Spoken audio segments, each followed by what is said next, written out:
Hello, hello, hello, hello. Welcome to Pennsylvania Stands Up podcast, news you can use. It's about people, power, and politics. I am, again, not your host, Pele Ergang Layden, but simply Dr. Ashleigh Strange, they and he pronouns, the director of narrative and communication for Pennsylvania Stands Up. And today, I'm very excited to be joined by our special guest, Alec Walker-Serrano. He's a NEPA Stands Up volunteer leader with NEPA's LGBTQ plus committee, comms committee, and labor committee to talk about organizing in Northeast PA. It's a bit of it's a they takeover, so it's a they-kover. Alec, welcome to the show. Thanks for joining. I'm so happy to be here, Ash. Thank you for having me. Awesome. Well, we're going to talk about some news stuff that's been in the news, and in organizing news, the Orcas are taking over. There is, and I got this from real sources. As a doctor, I went to the scientificamerican.com. There are killer whales in a group near Spain and Portugal that may be teaching one another to mess with small boats.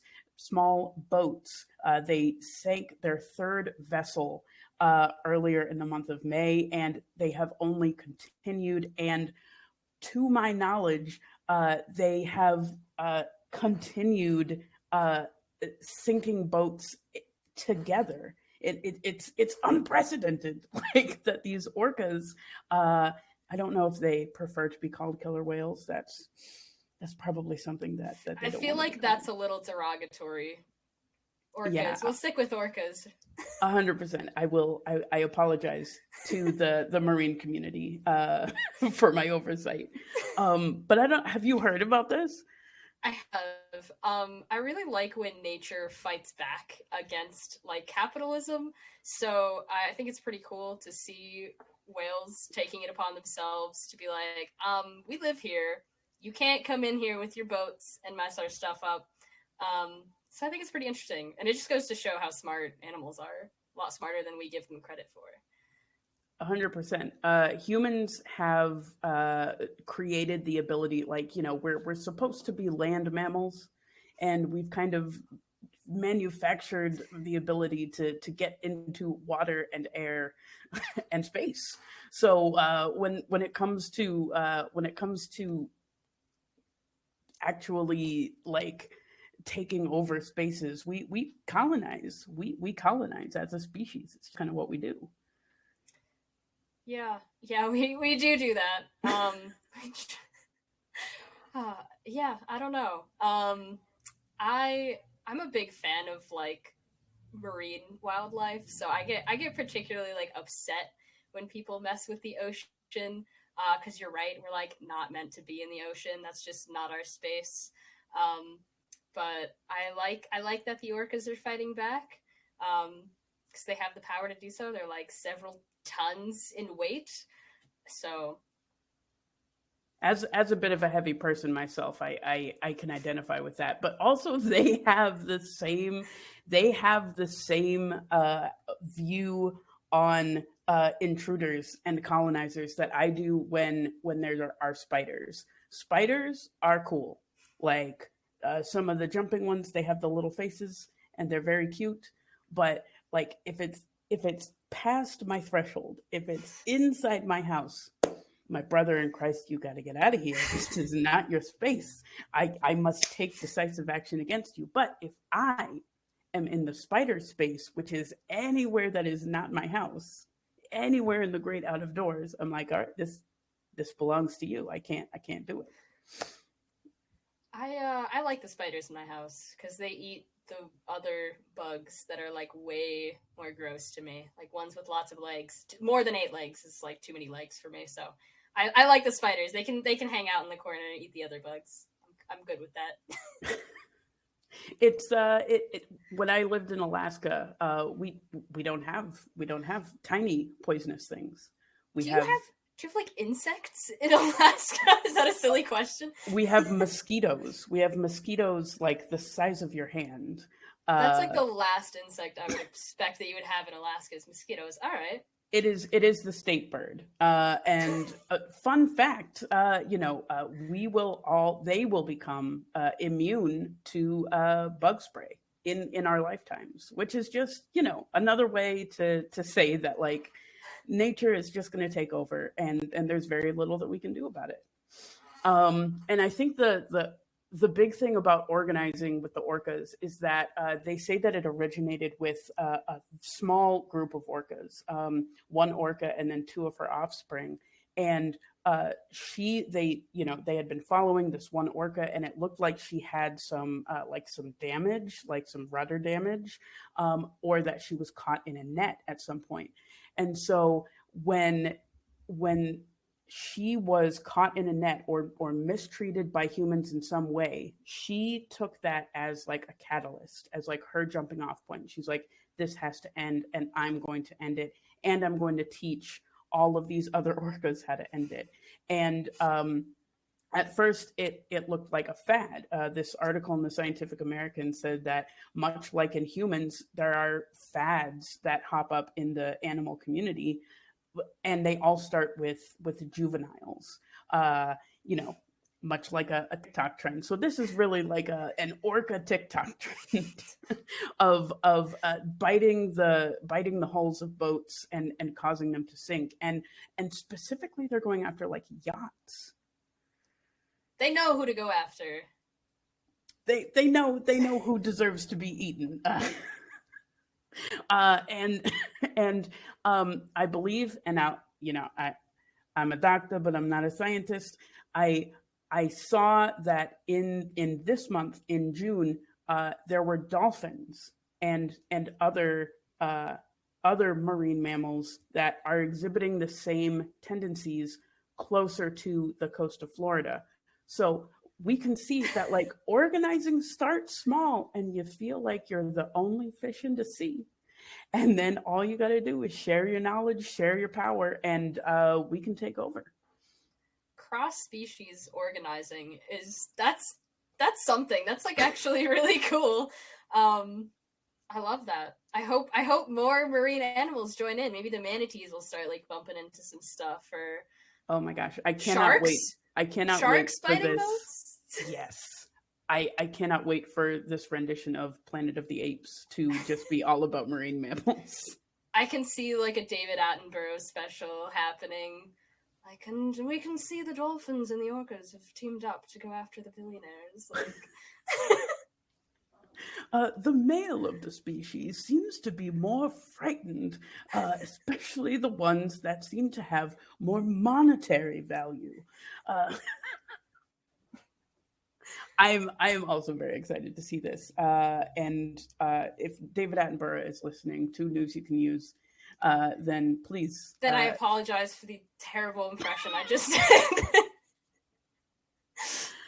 I'm sure somebody in the Attenborough clan is paying close attention to what happens in Pennsylvania. And in other deep sea news, this is hot off the presses. Just a few hours ago, as of the time that we're recording this, the 96-hour mark has passed for the tiny submarine full of rich people that had gone down to view the Titanic.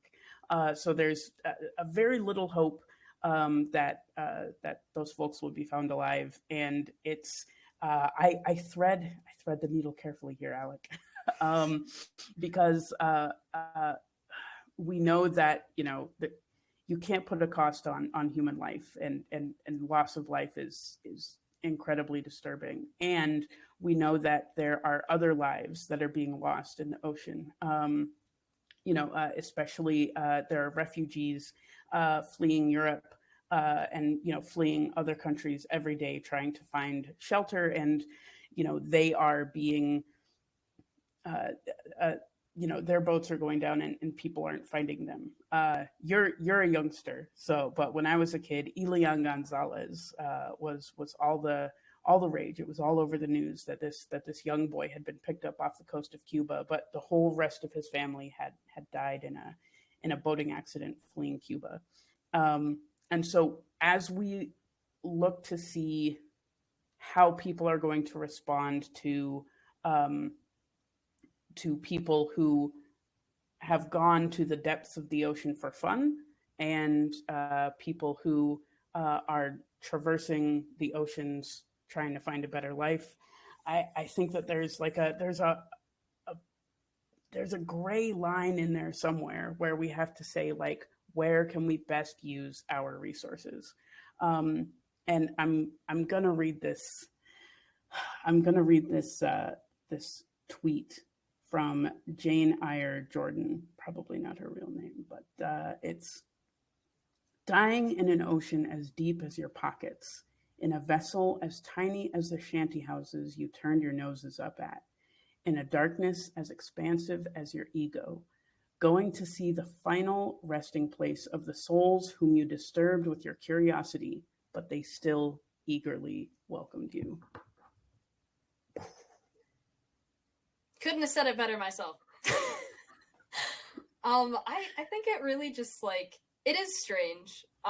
Like, I was sitting at home watching the coverage of this going down, and it was like literally like 3 straight hours of just, there's 5 people in this vessel underwater that, you know, they chose to go, they knew the risks of going, and it's like there's so many more important things going on right now that could be covered. You know, you can still talk about it. I think it's still important to bring up, you know, industries that aren't regulated where people are at risk of being hurt. Like, that's definitely an issue.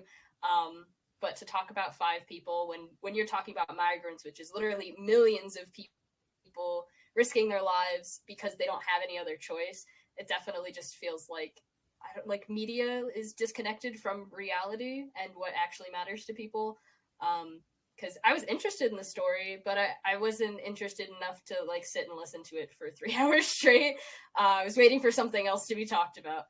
So.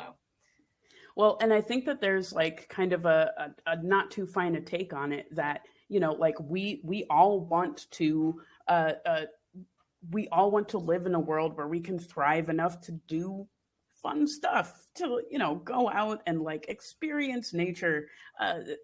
This has taken it first to an extreme, and second, like, there are so many regulations that to just keep people safe, and this is how, you know, to stretch that limit. This is how, like, good government can, you know, make sure that we're all living our lives very well, and government can be used for good.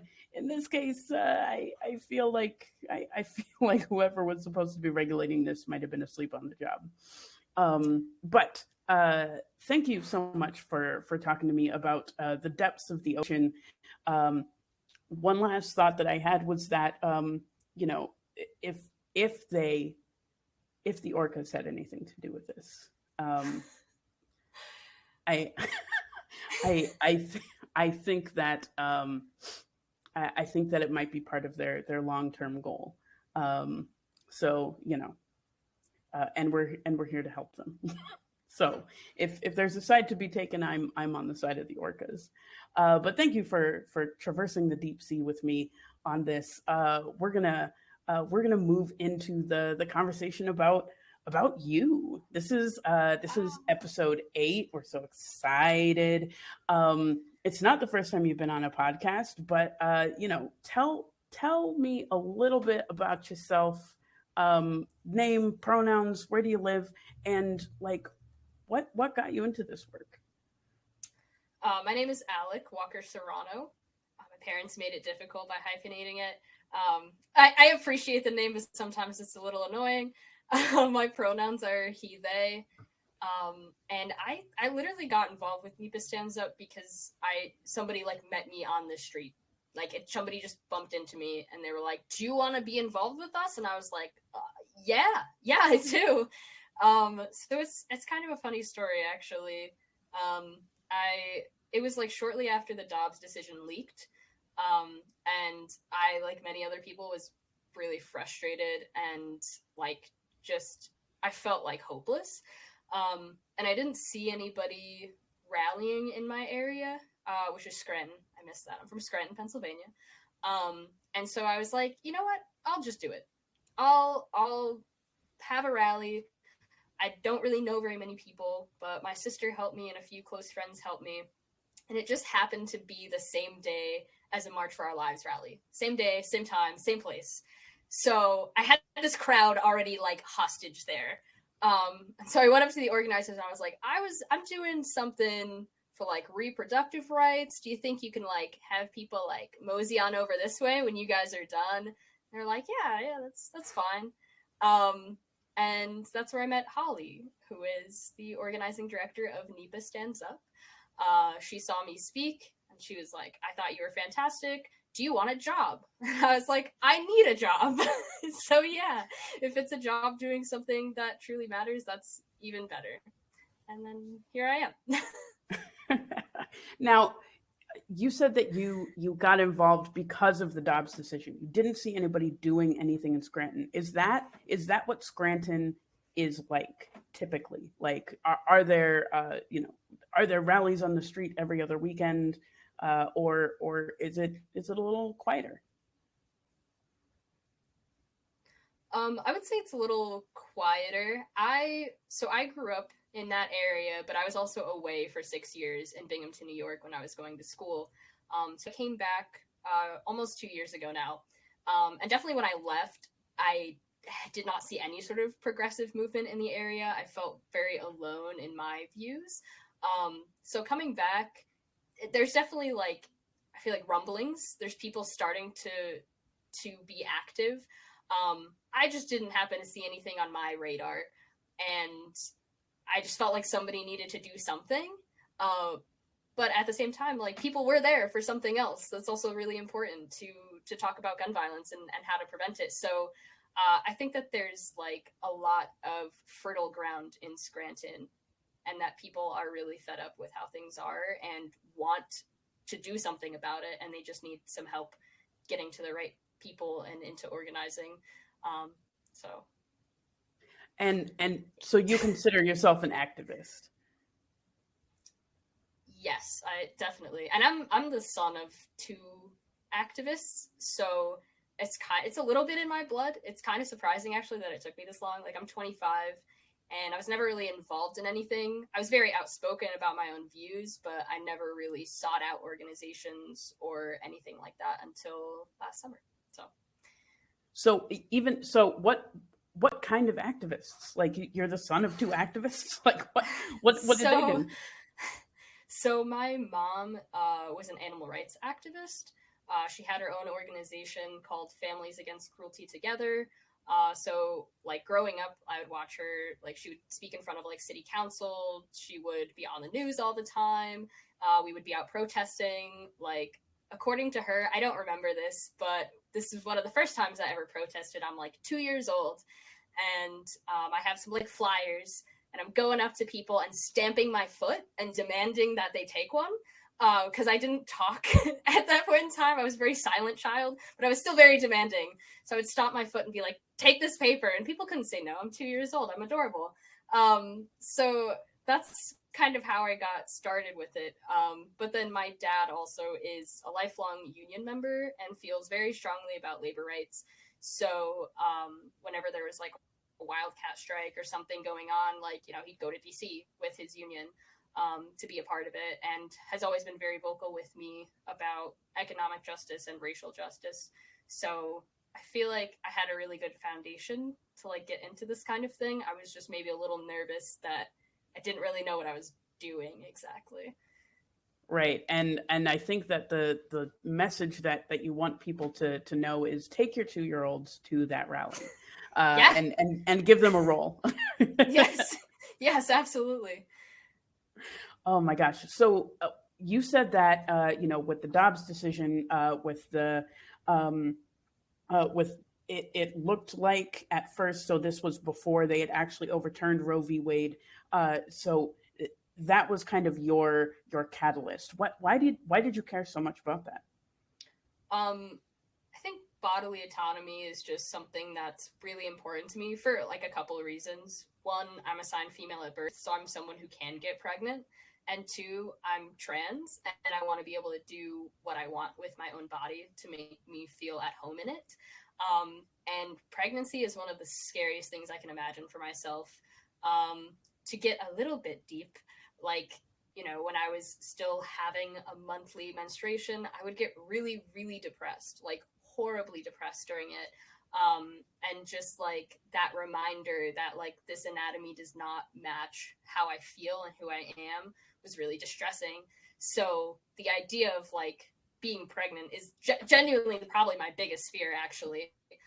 So the thought that I would not have a choice if I got pregnant to have an abortion, which I think is my right, really just like it just really upset me. Like I remember reading the leak because like my phone gets alerts for the news, and I felt so like overwhelmed with emotion that I had to like sit down. Like I couldn't even stand up. So I think it was just sort of that visceral reaction that like my body is not my own, or they're trying to make it so that my body is not my own, and that was just too much for me to handle without doing something about it. And you did something. And did something. And you did something. How did that make you feel? Like that was, it wasn't the first protest you'd been to, but was that the first one that you'd organized? Yes, that was the first protest I organized and the first one I'd ever like spoken at. And I wrote out something that was like I talked about my personal experience. Like I was very open with people, and I even cried while I was speaking, actually, because I was still so upset. And like people loved that. Like they embraced the authenticity, and I think it made me a lot less afraid to like be open about why these things matter to me, because we're all human beings, and like the personal is political, the political is personal. And sometimes I feel like a lot of like politicians don't acknowledge that. It's very like cookie cutter kind of talk. And it felt really good to be authentic with people who embraced it and were supportive of me. Because I was really scared. I was terrified. Like leading up to it, I was talking to my sister and my friends, like, oh my God, nobody's going to show up. Like, this is going to be terrible. And then I just lucked out, and there was already a crowd there. So. I mean, I think it might have been more than luck. Like there are a lot of people for whom there are just like these big catalysts, right? And so like there's a period of time, and that's where the term woke comes from, where you feel like you're sleeping, you're just going through the motions, and then something happens and you wake up and you want to get involved. And so like I feel like a lot of people might have had kind of the same feeling. And especially in COVID times, people are sick of doom scrolling. They want to do something. And so now you've gone from, leading this march to actually doing something. You're the chair. Hopefully you're making sure to take your time, not sign up for a million things at once. But, NEPA Stands Up is pretty new. It started out as People for Bernie. From what I remember, NEPA for Bernie, back in the day, and not back in the 70s, but there might have been one there too. But what do you know about NEPA history? NEPA Stands Up history, or NEPA? Okay, NEPA Stands Up history. So like I joined in the summer, and my understanding is that when I joined, NEPA Stands Up had only been NEPA Stands Up for about like 6 months. So you're right. It was born out of NEPA for Bernie, people who had worked on Bernie's campaign in the area. And then that became NEPA for Change, I believe is the name of it. And I'm not really sure how NEPA for Change found PA Stands Up, but I'm very glad that they did. And so we just kind of merged with PA Stands Up because we align on the things that we believe in and want to work on. So it's cool to be part of an organization that is like pretty young. I feel like I have a big stake in it, which is really exciting. And I just want to get more people involved. Like I feel like there's just so much opportunity to get people on board and to work with us. And you saw that there were a lot of people that want to get involved and want to make change this summer. Like after Holly got in touch with you and said, "Hey, do you want a job?" What was that job? That job was canvassing. So we canvassed for 7 weeks, I believe it was. to try to get an initiative on the ballot in Lackawanna County that would end the use of solitary confinement in the Lackawanna County prison. And I think that was a really important experience for me because going into it, I was like, I'm from NEPA. Like, people aren't going to be on board with this. And then the vast majority of people I spoke to were like, this is terrible. How is this still happening? Of course I'm going to sign your petition. And I was like, wait, where am I? Like, I was very pleasantly surprised by how much people care about their neighbors who are incarcerated. And it just kind of gave me the drive to like know that I wanted to keep being in this organization and keep doing the work with NEPA Stands Up, because I don't know, I realized that like maybe things aren't as hopeless as I thought that they were. And how many people signed that petition? Over 13,000 people signed it, and we only needed like 8,500 to get on the ballot. So a lot of people signed it. Yeah, and I think that just goes to show that like in a lot of like far-flung areas, you know, like a lot of our, just a little background, like a lot of our chapters, we've got, you know, NEPA Stands Up, we got Burke Stands Up, Lancaster Stands Up, Lehigh Valley Stands Up. We've got a lot of these chapters are kind of in cities where it's surrounded by like rural areas. And you've lived in Scranton for a while. Like that's accurate. Yeah, so I didn't grow up in Scranton. I grew up in a suburb of Scranton half the time with my mom, and then my dad lived in a little place called Factoryville, which is the middle of nowhere, like in the middle of the woods, a dirt road that didn't have a sign on it for like ever. Like it was just a dirt road. So yeah, and that's only like 20 minutes outside of Scranton. Like 20 minutes outside, you're in the middle of the woods, you're in the boonies. So there's definitely a very like interesting sort of culture, I guess, in a lot of Pennsylvania, because like you said, a lot of Pennsylvania is like that, where like there's these kind of smallish mid-sized cities, but then right outside of it there's cornfields and forests and tractors on the road. So Right. And like for folks that live out there, sometimes you know, we tell people that, you know, yard signs don't vote when it comes to candidates and things like that. But sometimes in these areas, we will see a lot of you know, Let's Go Brandon flags.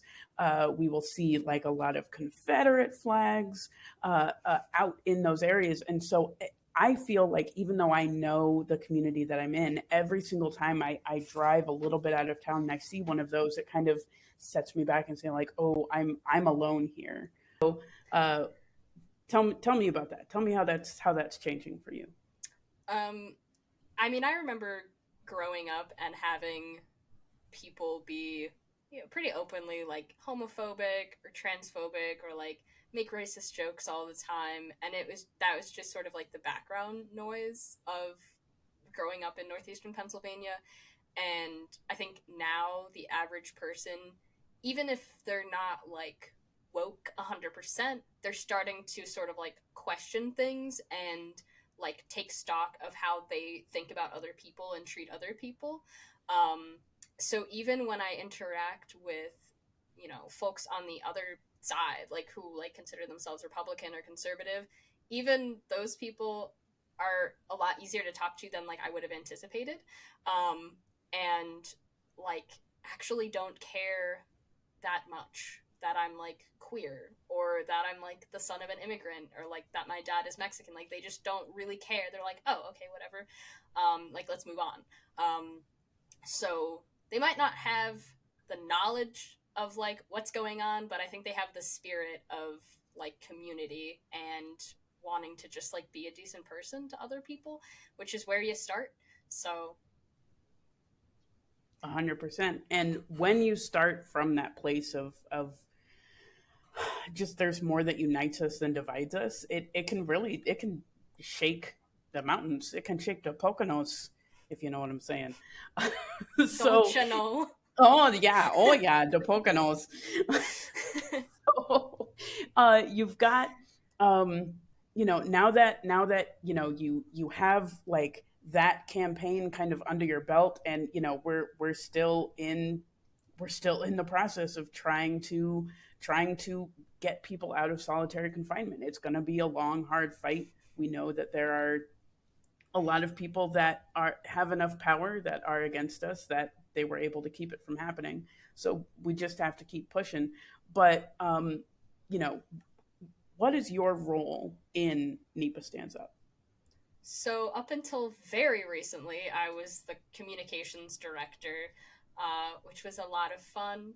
And I'm glad I got the experience. But now I am chairing the LGBTQ committee, which we've just formed just in the last couple of weeks. And then, other than that, I'm pretty involved in like anything that we do. We have a labor committee. We haven't done a ton of work with that yet, but there is a lot to be done in Northeastern Pennsylvania. We have a really rich history of union organizing, and I think that NEPA people still have like that kind of spirit of like billionaires don't deserve all of the money that they're hoarding, and we deserve so much more.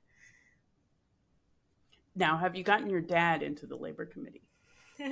I haven't, but I should. He's a little shy. He was on the news once though at like a it was one of those Biden it was like a drive-in, like because it was like mid COVID, so that everybody's like driving in to see to see Biden, and he spoke because he was there like on behalf of his union, and I was very proud because he's just not that type of guy usually. But yeah, you're right. I should ask him about joining. Well, and Biden, we're about to go into 20. I say we're about to go into 2024. We still got 6 months left, 6 months behind I us. mean, in the this first year. 6 months went by so fast, so we're almost in 2024. Pretty much, pretty much. We've already had, the wildfire smoke, and the orcas are taking over the seas, and see, what other crazy things can happen. Luckily, I got my mpox vaccine at a pride last week. Nothing like getting a shot with a bunch of people that are like drinking around you. It's like take a shot or get a shot. It's either way. But 2024 is upon us faster than we know, and some folks might know that young Joseph Robinette was born in Scranton.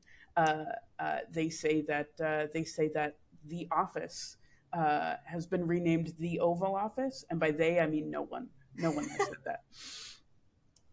But being in a place that has birthed the current president of the United States, knowing what you know about your personal historical political past with NEPA, like what do you give me your wildest speculations about 2024?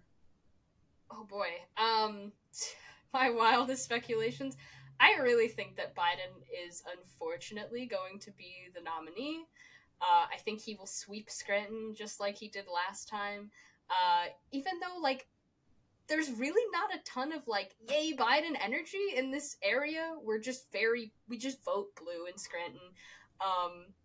But I'm not looking forward to it. I really think it's going to be another Trump v. Biden, or possibly DeSantis v. Biden, which is more horrifying to me personally because I think DeSantis has a better chance of winning against Biden. Not that I want Biden to be my president for another 4 years, but if those are the two options, I'm going to pick the lesser of two evils.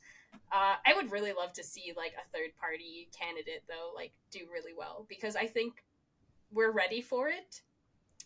This is a democracy, and it feels more like a dictatorship of two parties than a democracy. I think a lot of people feel that way. So Well, and there are some rumblings about changing our primaries to being open primaries. But tell me a little bit more about why you're not gung ho for Biden. why I'm not riding for Biden? I think that does not go far enough when it comes to labor activism, when it comes to standing up for the trans community who's being attacked at every angle right now. He's just a bunch of like nice words. It's almost like he gives me the same vibe that people give me when they say, "Oh, thoughts and prayers," when like kids get shot and killed in school. That's what I feel from him whenever he talks about basically anything. It's like, that really sucks. I'm not going to do anything about it, but that really sucks. I would like somebody who actually does something for working class people, and doesn't just give me a bunch of pleasantries. And I So think yeah, that that's part of being a progressive, is that, Biden like has done a lot, like the IRA, not the Irish one, but the this one, the relief, like the COVID relief, like the money that's going into communities, the um, the student loan cancellation. But these aren't things that he just came up with. These are things that he was pushed by progressives to do. And so, when people say, I'm not even going to say people. When you say that, like you're not super excited about him being there, is that partially because like you're tired of like asking, you're tired of begging, and you want somebody in there that's just going to get it already? yeah. I don't think that like basic necessities are things that should be asked for when we are the richest country on the planet. It just sort of like it like boggles my mind to the point where like it's almost funny because it feels like I'm on like a prank show. Like we have all of this money and all of this power, and then we have all of these people in poverty, and I can't afford rent, so I live with my parents, and I can't find a job that pays enough for me to pay off my student loans, and like I can't afford groceries, like just things that should not be happening. And they don't have to happen. And I think it's really frustrating, yeah, to just have somebody, or not just somebody, but many people in office who don't want to do the actual work, even though I think that most working class people are very loud about the things that they need. Like, we need healthcare, we need a living wage, we need housing. It's really not that difficult, and it can be done, and other countries do it. So I'm sick of hearing that it can't happen here for whatever reason. Yeah, it absolutely can. And I think that when it comes to the Scranton boy who's in the White House now, it's important to say that. It's important to say, yo, look how far he's come. Look, somebody from Scranton could make it here. And it's also important to say that like we need so much more than just representation. We need so much more than just, sorrows, prayers. We really need political courage in this moment. And so, for me myself, if I can see Joe Biden take on more of those dark Brandon qualities that made him want to move on student loan cancellation, that made him want to move on the Build Back Better agenda. Like if we can get more of that in this second term, then yes, I will. I won't be so much riding for Biden as I will be Biden my time uh, for somebody else to come along. I hope that at least somebody who is really progressive challenges him in the primaries. I know Bernie has like very quickly was like, no, I'm out, which is disappointing because I think he's a big part of the reason why Biden was forced to be like pushed left on certain issues. Um, so I'd like to see somebody really progressive push him. And I also wish maybe he would just recognize that if he were to openly be more progressive and push for these policies, how much more popular he would be. Because we saw how popular Bernie was. And really, Biden's just, I don't know, doing this for the establishment and not for the people who are actually voting him into office. It would be really happy if he went a little further left. So. 100%. And, there are good things to look forward to, especially in NEPA, because the president can only do so much, but you've got local folks that are running for office, that are running for county seats, for city seats. And these are people with political courage. Can you tell me a little bit about one of them that you're very excited to elect? Jessica Rothschild, who's already part of Scranton City Council. She was the first LGBTQ person ever to be elected to Scranton City Council, which is a really big deal, I think, around here. She also successfully helped ban conversion therapy in the city of Scranton. I think she's fantastic. She's very tuned in to what people need because she's one of us. I don't feel like there is any sort of disconnect. It's really easy to talk to her. Like, I'll see her at the gym. Like, she's just a very approachable, real person who cares about her community, and is a part of, like, actions that we take. Like, we had a march for trans liberation, and Jessica was there, and spoke briefly, but was also like, I don't really want to take away time from trans and non-binary people. But I was like, I want you to speak because you're an ally. Like, you're a real ally to us, and I think people deserve to know who you are and that you care enough to, like, be part of this 60-person march, and you don't even want anyone to, like, acknowledge that you're there, kind of thing, which I thought was really sweet. That she, I don't know, she just gets allyship, which makes sense. She's part of the community. But yeah, I'm really excited about her, and I really hope that she gets reelected because she's fantastic, and I trust her and believe in her to fight for people in Scranton. Awesome. Now, there's, like you just said, there was just like a trans, you did the Trans Day of Visibility. There was the trans rage march. Wait, what was it called? March for so March for Trans Liberation. But yeah, I was full of a lot of rage. I was doing a lot of screaming. It was fun. Yes, the pictures.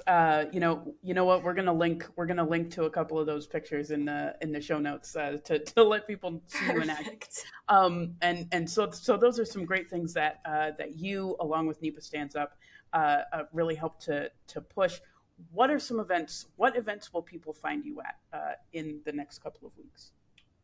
We will be at Pride Fest in Wilkes-Barre this Sunday. So we'll have a table there. I'll be there. Talk to me. And that, I think that's like the only thing that will be. Y'all got any membership meetings coming up or anything like that? We do have our next general meeting, which is going to be a potluck, so that'll be really fun because you get to eat food.